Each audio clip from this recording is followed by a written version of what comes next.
বাঙালি মানেই রুই মাছের পোস্ত, কিন্তু আজ ভাবলাম মাকে বলি একটু সরষে বাটা দিয়ে রুই মাছের ঝাল করতে। মাছটার সাইজটা বেশ অনেকটাই বড় ছিল, যার কারণে পোস্ত হোক বা ঝাল দুটোই ভালো খেতে লাগবে। তো চলো আমার মায়ের হাতের এই দুর্দান্ত স্বাদের রেসিপিটা আপনাদের সাথে শেয়ার করি, আর আপনারা অবশ্যই ট্রাই করে জানাবেন কেমন লাগলো আমার মায়ের হাতের রেসিপিটি। তো চলো রেসিপিতে আসা যাক।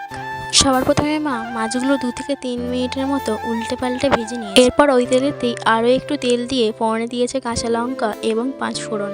তারপর দিয়ে দিয়েছে কেটে রাখা পেঁয়াজ কুচি। তারপর পেঁয়াজটা একটু ভাজা ভাজা হয়ে গেলে দিয়ে দিয়েছে কেটে রাখা একটা টমেটো। তারপরে আদা রসুন বাটা দিয়ে দিয়েছে। এরপরে দিয়ে দিয়েছে হলুদ গুঁড়ো, লঙ্কার গুঁড়ো এবং জিরে গুঁড়ো। এরপর একটু একটু করে জল দিয়ে মশলাটা ভালোভাবে কষিয়ে নেওয়ার পর দিয়ে দিয়েছে সর্ষে বাটা। এরপরে জল দিয়ে দিতে হবে, আপনারা যেমন গ্রেভি রাখবেন তেমন জল দেবেন। এরপরে পরিমতো লবণ দিয়ে মাছগুলো দিয়ে ফুটিয়ে নামিয়ে দিলেই রেডি সর্ষে বাটা দিয়ে রুই মাছের ঝাল।